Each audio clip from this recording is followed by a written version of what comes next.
नमस्कार दोस्तों, स्वागत है आपका न्यूज वाले में। मैं रोशनी आज आपके लिए लेकर आई हूँ 10 मिनट में देश और दुनिया की 50 बड़ी खबरें जिन पर बनी रहेंगी आज सबकी नजरें।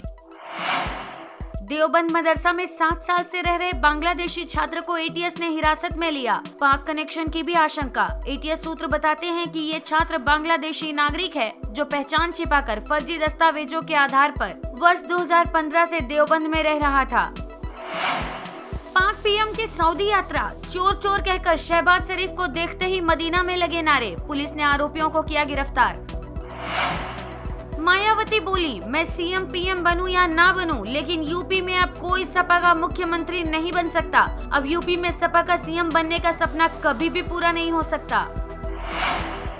भारत में कोरोना और बढ़े संक्रमित और सक्रिय केस। महामारी से होने वाली मौतों में भी बढ़ोतरी। नए संक्रमित 74 मिले हैं, वहीं सक्रिय केस में 821 की बढ़ोतरी हुई है। कोरोना के 3303 मामले सामने आए थे और 39 मरीजों की मौत हुई। 1/4 पावर प्लांट बंद। 16 राज्यों में 10 घंटे तक बिजली कटौती। कोयला सप्लाई बढ़ाने के लिए 16 पैसेंजर ट्रेनों के 670 फेरे घटाए गए। झारखंड में पार्क में रात बिता रहे लोग। जम्मू में हर आधे घंटे में कटौती। आसमान से बरस रही आग। 46 डिग्री पहुंचा पारा। 5 राज्यों के लिए अलर्ट जारी। एमपी, यूपी, राजस्थान समेत 18 राज्यों के 20 शहरों में 45 के पार हुआ पारा। 46 डिग्री के साथ प्रयागराज सबसे गर्म। अभी पारा नीचे आने के कोई आसार नहीं है। भारत मौसम विज्ञान विभाग ने राजस्थान, दिल्ली, हरियाणा, यूपी और ओडिशा के लिए चेतावनी जारी की है। यूनियन की मांग, डीजल की कीमतें रोज बढ़ाना बंद हो। टोल महंगा होने से ट्रक भाड़ा 20% बढ़ा। ये चौतरफा महंगाई की बड़ी वजह। इलेक्ट्रिक 4 डोर कूपे। भारत में पेश हुई all new BMW i4। Full charge में चलती है 590 किलोमीटर। इसे भारत में 26 मई 2022 को लॉन्च किया जाएगा। इसके सीधे तौर पर किसी कार से मुकाबला नहीं होगा।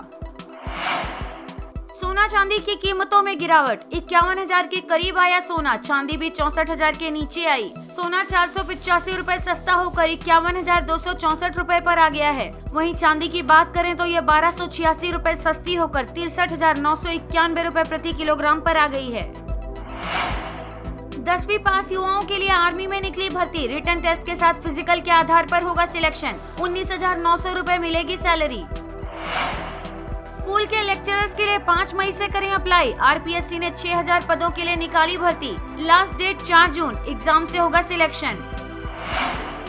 5 पावर प्लांट्स में कोल क्रंच से दिल्ली में हो सकती है बत्ती गुल। मेट्रो और अस्पतालों को लेकर बड़े संकट की चेतावनी। भीषण गर्मी और कोयले की कमी के चलते देश के 13 राज्य बिजली संकट का सामना कर रहे हैं। उत्तर प्रदेश, दिल्ली, राजस्थान, मध्य प्रदेश, पंजाब, हरियाणा, उत्तराखंड, बिहार, झारखंड, महाराष्ट्र, गुजरात, कर्नाटक और आंध्र प्रदेश से बिजली संकट की खबरें सामने आ रही हैं। इसी बीच दिल्ली सरकार ने केंद्र से कोयले की आपूर्ति के लिए पत्र लिखा है। सरकार ने नई इलेक्ट्रिक 2 व्हीलर लॉन्च करने पर लगाई रोक। कंपनियों से कहा पहले पूरी जांच होगी। इलेक्ट्रिक स्कूटरों में आग लगने की एक के बाद एक कई घटनाएं सामने आई हैं। सरकार इन घटनाओं को काफी गंभीरता से ले रही है। खबर है कि अब सरकार ने इलेक्ट्रिक व्हीकल कंपनियों के नए मॉडल्स लॉन्च करने पर भी रोक लगा दी है। OnePlus 10R हुआ भारत में लॉन्च। सिर्फ 10 मिनट में चार्ज हो जाएगा फोन। OnePlus ने भारत में अपना नया फोन लॉन्च कर दिया है। ये फोन महज 10 मिनट में चार्ज हो जाता है। इसमें 50 मेगापिक्सल का ट्रिपल रियर कैमरा सेटअप दिया गया है। ये फोन गेमर्स पर ज्यादा फोकस करता है। शेख हसीना ने चीन को दिया झटका। भारत को चटगांव बंदरगाह के इस्तेमाल की पेशकश। भारत के विदेश मंत्री एस जयशंकर बांग्लादेश के दौरे पर हैं। अब वो शुक्रवार को ढाका से भूटान के लिए रवाना होंगे। जयशंकर ने बांग्लादेश की पीएम को भी भारत आने का न्योता दिया है। कोरोना से चीन में बिगड़े हालात। शंघाई छोड़कर भाग रहे लोग। बीजिंग में भी लाखों लोगों पर सख्त घेरा। चीन के शंघाई में कोरोना की वजह से हालात भयावह होते जा रहे हैं। यहाँ लॉकडाउन की वजह से जीवन मुश्किल में आ गया है। फैक्ट्री में अमोनिया गैस लीक होने से मचा हड़कंप। लोगों का सांस लेना हुआ मुश्किल। हरियाणा के झज्जर में उस वक्त हड़कंप मच गया जब इलाके में स्थित एक फैक्ट्री में अमोनिया गैस का रिसाव हो गया। इसके बाद आसपास में रहने वाले लोगों को सांस लेने में दिक्कत होने लगी। राज ठाकरे की रैली को पुलिस की हरी झंडी। शर्तों का करना होगा पालन। लाउडस्पीकर विवाद के बीच महाराष्ट्र नवनिर्माण सेना प्रमुख राज ठाकरे को औरंगाबाद में रैली की अनुमति मिल गई है। 1 मई को उनकी जनसभा दोपहर 4:30 बजे से लेकर 9:45 तक आयोजित हो सकेगी। फिर महंगी हुई सीएनजी। पुणे में सीएनजी के रेट 2 रुपए 20 पैसे प्रति किलो फिर बढ़ गए हैं। पिछले 24 दिन के दौरान यहां पर चौथी बार सीएनजी महंगी हुई है और इस दौरान इसमें 15 रुपए प्रति किलोग्राम का इजाफा किया गया। लाउडस्पीकर पर केंद्रीय मंत्री रामदास आठवले का बड़ा बयान, कहा मस्जिदों का करेंगे संरक्षण। उन्होंने कहा है कि उनकी पार्टी मस्जिदों से लाउडस्पीकर हटाने के खिलाफ है। ग्लोबल पाटीदार व्यापार सम्मेलन में पीएम मोदी ने सरदार पटेल को किया याद। बोले सामान्य परिवार का युवा भी बने उद्यमी। पीएम मोदी ने ग्लोबल पाटीदार व्यापार सम्मेलन को संबोधित करते हुए कहा कि छोटे से बड़े हर व्यवसाय, हर कारोबार का देश के विकास में महत्वपूर्ण योगदान है। सबका प्रयास की यही भावना तो अमृत काल में देश की ताकत बन रही है। दंगाइयों को भागवत की चेतावनी। राष्ट्रीय स्वयंसेवक संघ प्रमुख मोहन भागवत ने देश में हो रहे दंगों को लेकर एक बड़ी टिप्पणी की है। उन्होंने कहा, जिस समाज को हिंसा पसंद है वो अपने आखिरी दिन गिन रहा है। दिल्ली में सिख प्रतिनिधिमंडल से मिले पीएम मोदी, कहा सिखों के बिना न भारत का इतिहास पूरा होता है और न हिंदुस्तान। 1 मई से होंगे बड़े बदलाव। आईपीओ में यूपीआई से पेमेंट की लिमिट बढ़ेगी, सफर होगा महंगा। इसके अलावा एलपीजी गैस सिलेंडर के दाम बढ़ने की भी संभावना जताई जा रही है। मई महीने की शुरुआत बैंकिंग हॉलीडे से होगी।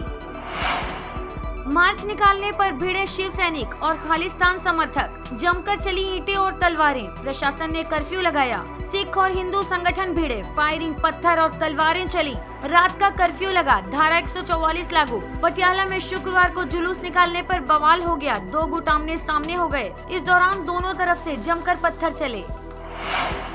उत्तर प्रदेश के सहारनपुर में शुक्रवार को अलविदा जुम्मा की नमाज के बाद हंगामा हो गया। लगे अल्लाहू अकबर के नारे, पुलिस से नोकझोंक। मौके पर पहुंचे अधिकारियों ने हंगामा कर रहे लोगों को समझाकर शांत कराया। श्रीलंका में अंतरिम सरकार बनेगी। राष्ट्रपति गोटबाया प्रधानमंत्री और मंत्रियों को हटाएंगे। नई कैबिनेट का गठन जल्द। रूसी अरबपतियों की संपत्ति सीज करेंगे बाइडन। अमेरिकी राष्ट्रपति बोले, हम उनके लग्जरी होम और यार्ड सीज करेंगे। इसका पैसा यूक्रेन को दिया जाएगा। टाटा की नई कॉन्सेप्ट इलेक्ट्रिक कार 30 मिनट के चार्ज पर 500 किलोमीटर की रेंज वाली अविनिया पेश। 360 डिग्री घूमेगी ड्राइविंग सीट। कंपनी अविनिया को 2025 तक मार्केट में लॉन्च करेगी। क्वाड सम्मेलन में यूक्रेन हमले पर भारत से बातचीत जारी रखेगा अमेरिका। बाइडन मोदी की बैठक में भी उठेगा मुद्दा। रूस के साथ अपने आर्थिक संबंधों को सीमित करने और यूक्रेन पर रूसी आक्रमण का विरोध करने के लिए भारत पर बढ़ते पश्चिमी दबाव के बीच अमेरिका की यह टिप्पणी आई है। तेल के बढ़ते दामों पर बोले पेट्रोलियम मंत्री हरदीप पुरी, मोदी राज में सबसे कम 30% हुई वृद्धि, लेकिन लोगों की बेसिक सैलरी भी तो बढ़ी। यूक्रेन में सैन्य कार्रवाई हुई जिससे तेल की कीमतें $19.56 प्रति बैरल से बढ़कर $130 हो गयी। बीएसएफ को बड़ी सफलता। पंजाब में जवानों ने मार गिराया पाकिस्तानी ड्रोन। इलाके में चलाया जा रहा तलाशी अभियान।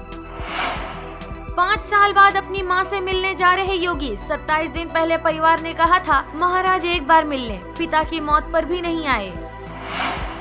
1 सप्ताह में बच्चों की चौथी कोरोना वैक्सीन। एक्सपर्ट ग्रुप ने दी सीरम इंस्टीट्यूट की कोवोवैक्स को मंजूरी। 12 से 17 साल वाले बच्चों को लगेगी। वीडियो पसंद आया हो तो लाइक, शेयर और सब्सक्राइब करना ना भूलें।